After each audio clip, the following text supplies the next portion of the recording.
есебінің алгебра бойынша 8-ші сыныптың 2/155 есебін шығаратын боламыз. Жалғастырайық. Тынық судағы жылдамдығы 25 км сағат болатын катер 2 сағат ішінде өзен ағысымен 30 км және ағысқа қатысты 20 км жол жүрді. Өзен ағысының жылдамдығы қандай дейді. Бізде тынық суда ағыспен деген бар. Ағысқа қарсы қысқартып жазып қойып, В, Т және С бар. С бізде ағыспен 30 деп тұр. Мына жақта 20. 2 сағат жүрген екен. Катер 2 сағат ішінде, яғни уақыт, мына Т1 уақыт пен Т2 уақыт бірге қосқан кезде 2 сағат береді. Тынық судағы жылдамдығы 25 км. Егер өзен ағысымен жүретін болса, бізде өзен ағысына, мына катердің жылдамдығына өзен ағысының жылдамдығын қосамыз. Ал өзен ағысының жылдамдығын біз X деп белгілейміз. Ол өзеннің ағысының жылдамдығы. Себебі ағыспен жүзіп бара жатқан кезде бізде жылдамдық артады. Өйткені суда бізде белгілі, екеуі де бір бағытта ағып бара жатыр ғой. Жүзуші де, мынау катерде және өзенде. Ал қарсы жүрген кезде наоборот кедергі жасайды. Сондықтан жылдамдығын азайтады. Сонда 25 минус X дейміз. Енді осы шыққан 2 сағат, яғни Т1, Т2 сағаттарын табу. Т1 сағатты табу үшін мына S-ті мынаған бөлеміз. Яғни S-ті жылдамдыққа бөлеміз. 30-ды бөлеміз 25 қосылған X-ке.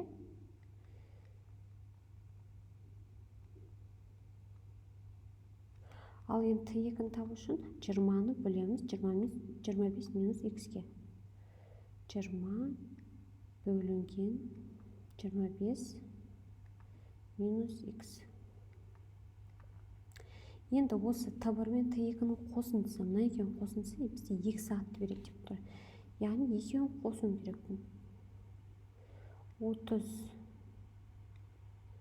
бөлінген 25 плюс X қосылған 20 бөлінген 25 минус X. 25 минус X. Осы тең бізде 2-ге. Енді теңдігін барлық жағын 2-ге қысқартып тастайық. Сол 2-ге қысқартқан санға көбейтеміз. 1, мына жақта, мынада 10 болады. Мына жақта 15. Енді ортақ бөлім береміз. Мына жаққа 25 минус X-тен теді. Мына жаққа 25 плюс X-тен теді. Өйткені ортақ бөлім бізде 25 плюс X, 25 минус X.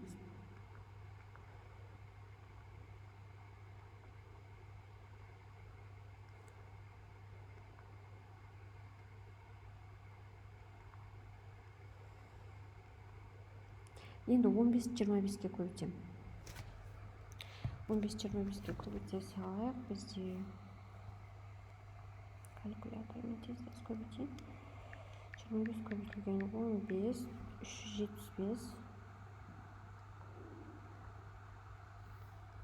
Азайтылған 15x-ке көбейтсем 15x болады. Сонда мен 15x деп жазам. 10-ды 25-ке көбейтсем қосылған 250. Қосылған 10-ды x-ке көбейтсем 10x.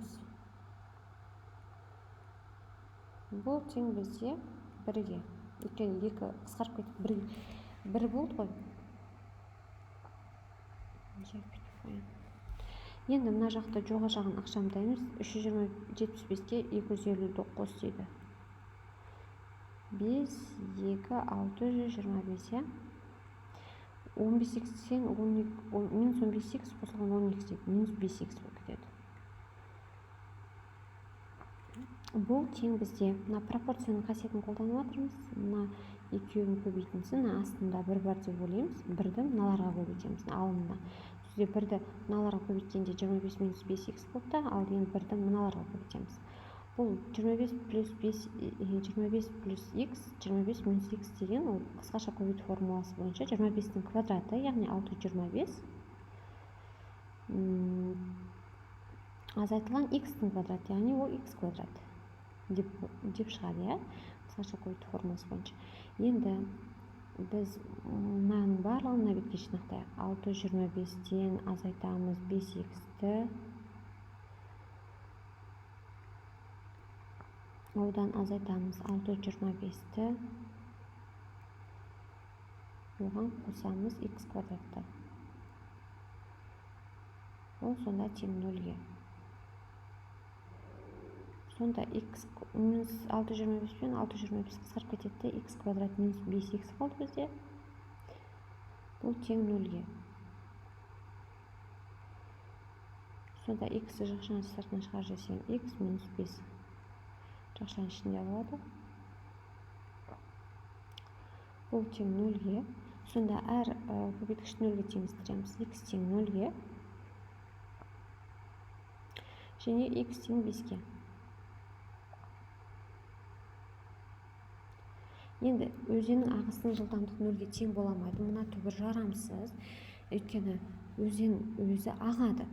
Оның жылдамдығы 0 боламайды. Сондықтан тек біз мына жауапты алатын боламыз. Жауабы сонда 5 км сағат. Өзен ағысының жылдамдығы 5 км сағат екен.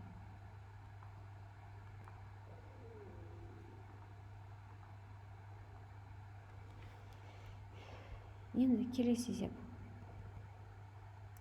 Шеңбер бойымен қозғалады екі дененің біреу екіншісіне 2 секунд озып отырады. Егер екі дене бір уақытта қозғала отырып, әрбір 60 секунд өткен сайын кездесіп отыратын болса, онда олардың әрқайсысы 1 секундта шеңбердің қандай бөлігін жүріп өтеді дейді. Бірінші дененің бізде уақыты, мына бірінші дене, оның уақыты бізде шеңберді толық айналып шығу уақыты x болса, екіншісі x плюс 2. Толық шеңберді айналып шығу уақытына біріншісін айналып шығу x секунд кетсе, екіншісіне x плюс 2 секунд кетеді екен. Енді шеңбердің ұзындығын біз білеміз, иә? Мына жол тауыңыз бар ғой, олардың айналып өтетін, жүретін жолы, ол шеңбердің ұзындығы. Ал шеңбердің ұзындығы, яғни S ол тең бізде C-ге, яғни шеңбердің ұзындығына тең. Ал шеңбердің ұзындығы бізде 2πr деген формуламен анықталады. Енді ары қарай бізде бірінші дененің жылдамдығын тауып алайық.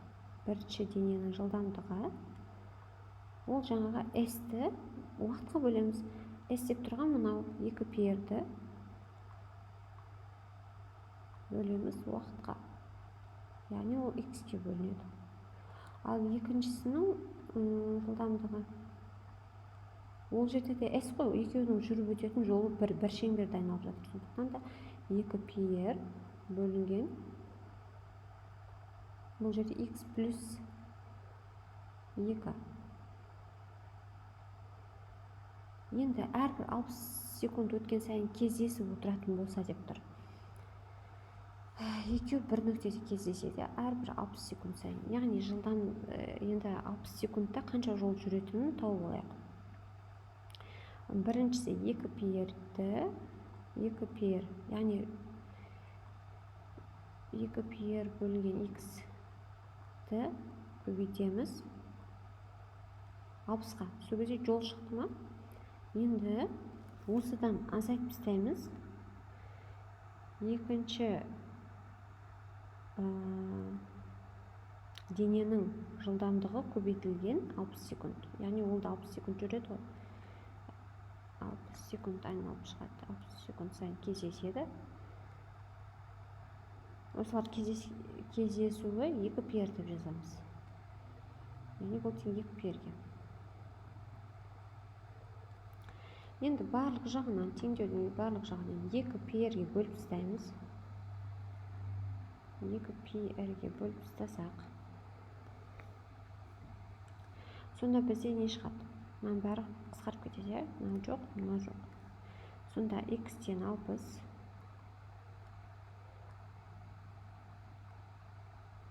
азайтылған x плюс 2-ден 60 бұл тең 1-ге деген теңдеу шықты. Енді осы теңдеу шығарайық. Мынаған x плюс 2-ден тегі, мынаған x-тен теді. Сонда 60x минус 120, қосылған 120 азайтылған 60x.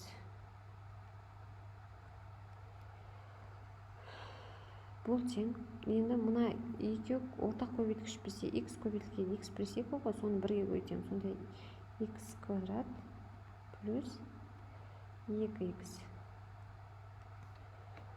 Яғни бөлшектің бөлімін жазған жоқпын да, оның бөлігін мына беттегі 1-ге көбейтіп жіберіп, мына x квадрат плюс 2x алып отырмын. Минус 60x пен 60x қысқарып кетеді. Сонда x квадрат плюс 2x минус 120 шығады. Осы тең бізде 0-ге. Енді дискриминантты есептейік. 2-ның квадраты 4, 4 азайтылған 4 көбейтілген 1 және минус 120. Демек плюс болып кетеді мына жерде. 480, 480-ге 4 қосса 484, ал 484 бізде 22-дің квадраты. Енді x бір мәні бізде. Мынау плюс 2 еді, мына жерге минус 2 болып барады. Минус 2 қосылған 22 бөлінген 2. 20, 22 бөлдік, онда 10.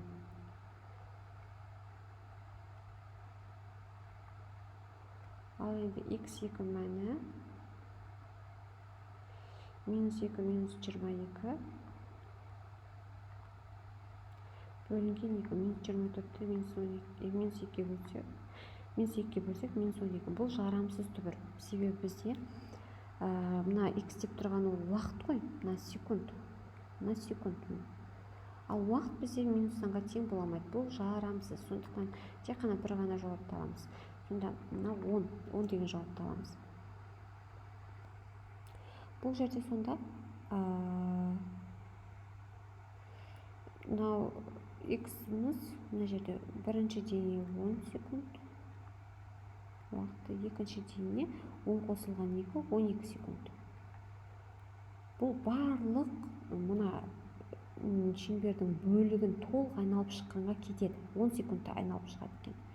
10 секундта айналып шығады. Ал енді бізге 1 секундта шеңбердің қандай бөлігін айналып шығады дейді. Демек, мұнда біз 1 секундтағысын табу үшін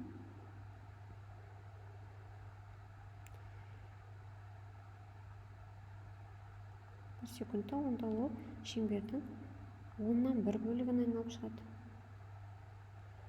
10-нан 1 бөлігін, ал екіншісі 12-ден 1 бөлігін айналып шығады.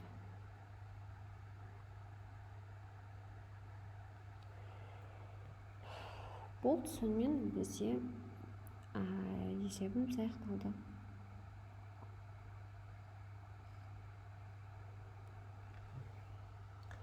Есеп сіздерге түсінікті болған болса, онда видеоға лайк басып, каналға жазылуды ұмытпаңыздар, комментарий қалдырыңыздар. Келесі видеоларда кездескенше.